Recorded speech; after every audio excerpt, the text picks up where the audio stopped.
Ladies and gentlemen, what's up? BC here. Welcome back to another episode. Look, I named this one Connect the Dots, and I'm going to keep it really simple and just have an open discussion with everybody today. Might be 15 minutes, might be 20 minutes. I don't know, right? Depends how this thing flows. That's kind of how I've been doing the podcast lately. Sometimes they're longer, sometimes they're shorter. Just depends on what I want to talk about. Connect the dots, man. Okay. Who are you right now?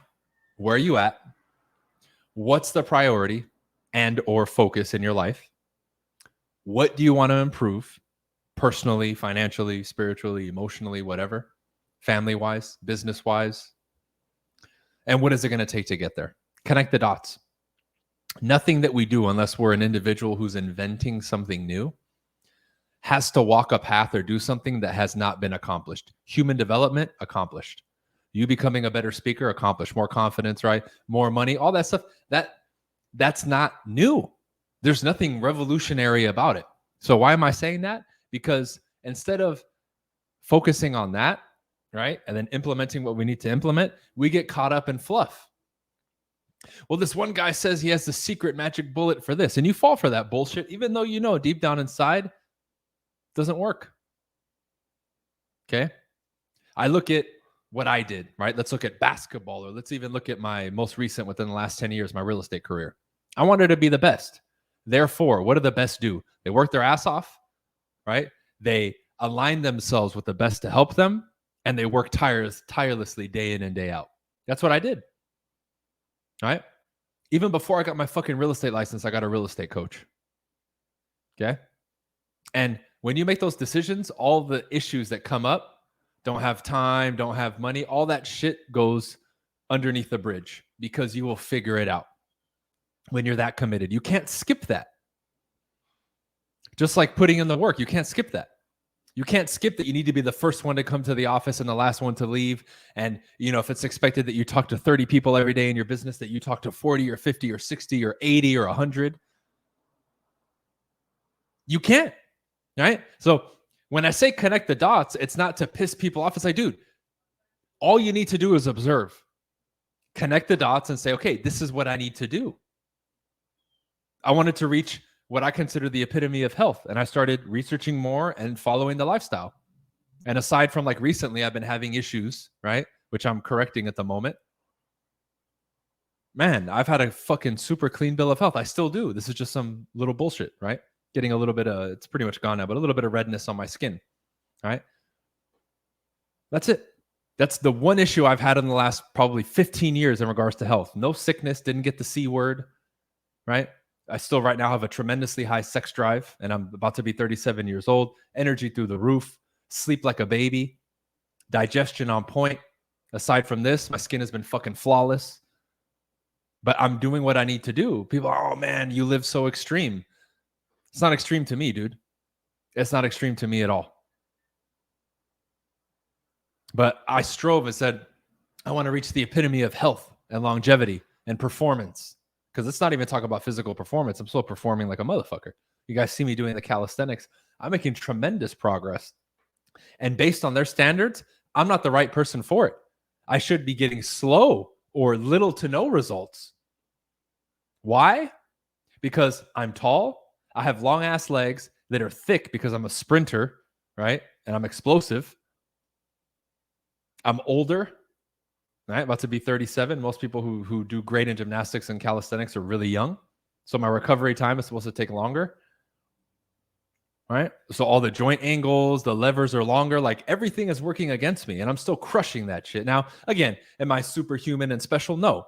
I would say maybe genetically I am gifted a little more physically, right? Because I could always jump high and, you know, I work my ass off. Don't get me wrong, right? But I mean, I'm not top like 1% or anything like that for sure. Not at all. My work ethic makes me top 1% because I work my fucking ass off. When I play basketball, oh man, 2 a days, 3 a days. I'd go to the beach to run on the sand. I would take the little parachute that I bought to run sprints. I'd run sprints on the sand dunes. I mean, it was nonstop. But I wanted to be the best. And I made it one step under the NBA in my career. Cut short due to injury, if you didn't know. 2 ankle surgeries, 2 very serious and invasive ankle surgeries, especially the second one.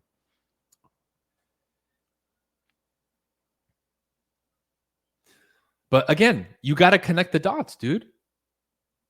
Where am I at? Where do I want to go? Or who do I want to become? Fill in the blank. And what is it going to take to get there? And be honest. Stop looking for the lottery shit. That's why you fall for the magic bullet. You're like, oh, I know it's bullshit, but maybe I'm the one that it works for. Stop. God damn it, man. That shit's starting to piss me off. Take some self-accountability. Understand what it's going to take. To be great at anything requires a tremendous amount of time and effort and sacrifice, right? And yes, everybody's going to make fun of you. Yes, it's going to be tough. Yes, you're going to have to get rid of a lot of your friends. And again, if you're not willing to make those sacrifices and do those things, then don't even fucking mention it. Don't even mention it. Don't even say it. Don't share the memes. Don't talk about it. Nothing. Because then you're a fraud, right? Because we know our word is our bond. It's one of my most favorite quotes from Scarface. All I have in this world is my balls and my word, and I don't break them for no one. You understand? God damn, that shit is powerful. I don't give a shit what you think about the movie. That's a true statement. That's why when people give me their word and they fall back on it, I lose respect for them immediately, and they're put into a different category in my mind. Because your word has to be that important to you. To when you give it, you fucking mean it, and you understand that your reputation is on the line. Same thing with this.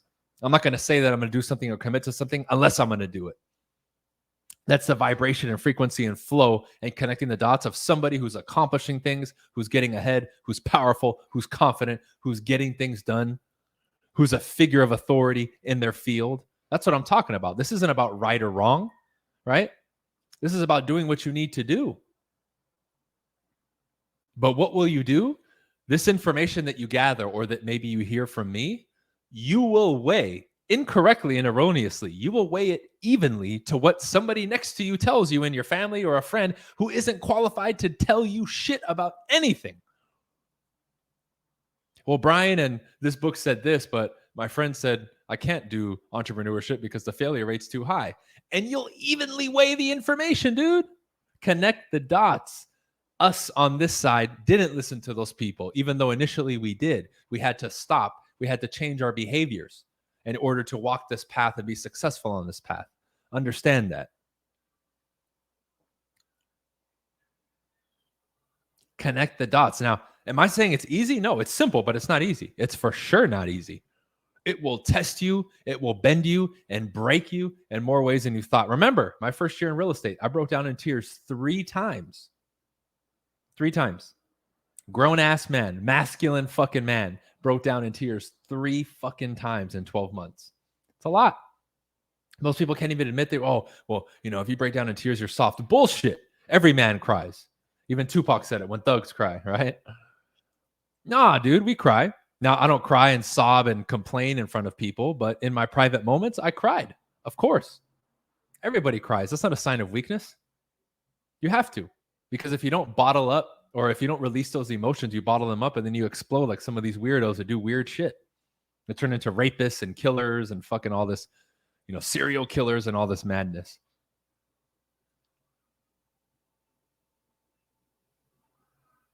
So what is it going to take, dude? What are you willing to give?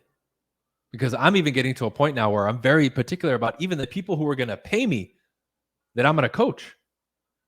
I'm like, do you have the seed in you? Because again, I don't need your money. When you come in, I want you to come in correct with the right mindset because I want to give you the most and help you reach your potential. And that requires that you give me your all because I'm going to give you my all. But I need reciprocation there. And if you're not willing to do it, that's it. I just kicked somebody else out of my first year coaching last week for that very reason. I said, here's your money. Get out of here. It's not working out, bro. Right? It's not working out. Because I care, man. I really do. That's a recipe and an ingredient to this thing to connect it. Like you have to really care. This has to be everything for you. This has to be top priority. And it is for me. Improving myself and bettering my life and being a better communicator and better provider for my friends, my family, and the people that I give a shit about and that I care about and that I love. That was important to me, dude. I was willing to do whatever, leave no stone unturned. You want me to knock on 1,000 doors a day? Fuck it. I'll do it. I'm not going to complain about it. I'm going to do it. I'm not going to knock 10 and then cry and complain that I didn't get anything. No, I'm going to knock 1,500 if you said 1,000. I would knock so much, I'd have cuts on my knuckles and my knuckles would hurt from knocking so many doors. That's how much I door knocked. Just so you have a reference, imagine how many doors you would have to knock on every day to cut your knuckles and have them hurt and be bruised. And I'm not knocking super hard either. It's just the volume and the amount of doors and effort. Are you willing to put in that effort when things aren't going your way? When the whole world is against you, when the stacks are chipped against you, going all in and not knowing how it's gonna, how it's gonna end up? Are you willing to do it? Because I was. I said, I'm willing to give everything and lose everything for this better version of me, making more money and all this other stuff that I'm going after. I'm willing. Yes. That's how bad I want it. That's how bad I want confidence. That's how bad I want a good income and a good career. That's how bad I want to be a great speaker. That's how bad I want to be skilled in social dynamics. And I connected the dots. And one of those was relentless effort and consistency. Another one, continuously educating myself. Another one, getting coaching in these areas to get help. Always sought out the best and learn from them, and I still do it. I'll spend multiple six figures most years doing that shit without a qualm.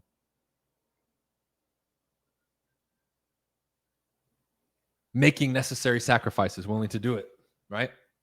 Focus long-term instead of just only short-term, which is, by the way, in quotes, secret to help you deal with stuff. The stuff temporarily hurts so much because your eyesight and your focus is only in this moment, how you feel in this present second. It's not going to matter a week from now or a day from now. You have to learn to sit with it and be okay with those emotions, but keep your focus long term. Yes, you may be struggling now to pay your bills. That won't be the case 6 months from now if you work your ass off and you focus and you make this a priority. That will be a thing of the past. And then when you achieve it, you'll appreciate it so much that you'll vow to yourself that you'll never go back to that. It will, and if you do, it'll be some crazy shit like a natural disaster wipes out the world. Okay, you couldn't control that. But based on your own laziness or lack of work ethic, you would never allow that to happen because of a vow that you make yourself, because you've been at the lowest of the low. You've been there and you know what it feels like, and it fucking eats you up inside and it sucks. I've been there many times. Basketball and my real estate career. And God damn it, am I thankful, because every time I was forged in that solitude of my own thoughts and my own emotions. And it turned me into a fucking beast. And I'm continuing to do it now, because as you grow, you continue to have massive challenges that are even bigger and things that hit you even harder. So if you can't handle that stuff in the beginning, good luck in the future. If you can't demonstrate to the world, to the universe, or whatever you believe in, that you can handle the initial hardships, how are you going to handle the ones later?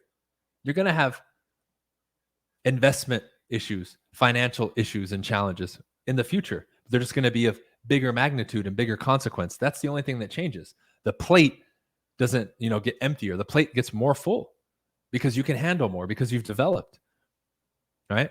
But you're willing to take it, right? Just like I want the pressure. You've seen me make the posts, and you guys hear me all like, give me the fucking pressure, bro. Make me take the buzzer beater shot. Give me the ball. I'll take us to the fucking championship, to the glory. That's the confidence I have. And that's what you need to have. But I wasn't born that way. I was bred and built and trained to do that by the best, through my own efforts and through the people and the best that I sought out to put me in that position. That's why I love movies like 300. Oh, young male goes into the Agagi at age 7 and gets forged to be a warrior, to then start fighting at age 18 all the way until he's 30. And then he retires and he's in the reserves. Like, that's fucking badass, dude. What I do is the Agagi. I do that for myself first, and now I've opened it up to the world. And I have multiple levels of the Agagi, right? Depending on what you want. But that's how I treat it. You show up every day, you're expected to participate, or you will no longer be a part of it, right? Because if I request that and demand that from you, and you don't request it and demand it from yourself, there's a bigger problem there. That's a you issue, not a me issue. If you can't step up, that's on you, not me. Right? If you can't rely on yourself and get yourself to show up every day and do what you're supposed to do, I mean, that's the bare minimum, y'all. You would connect the dots. Let's look at simple stuff. Man, everybody who I study who's successful gets up early. Oh, but I'm not a morning person. There you go with the bullshit, dude.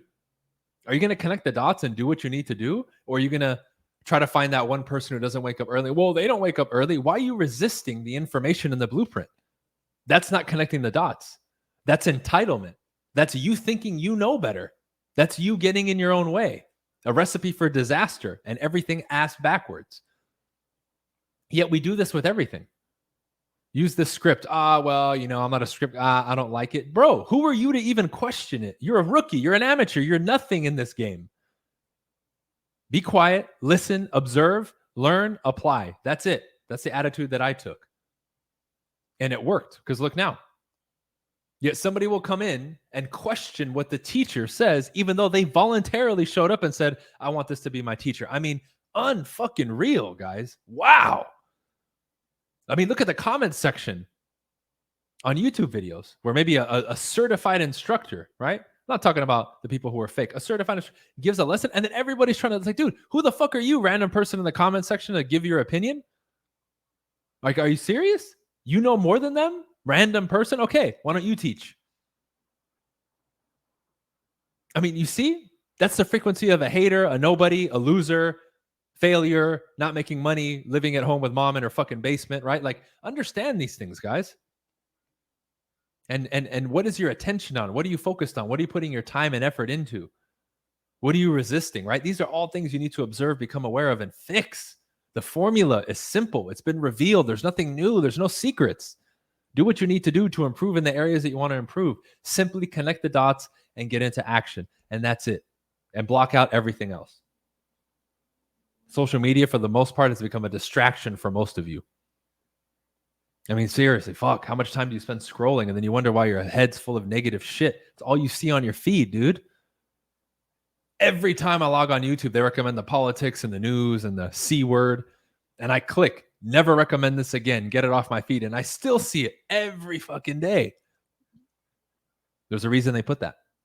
They want you to be in that headspace because it's counterproductive to the better version of you, the upgraded and evolved version of you. Are they going to win or are you going to win? The choice is yours.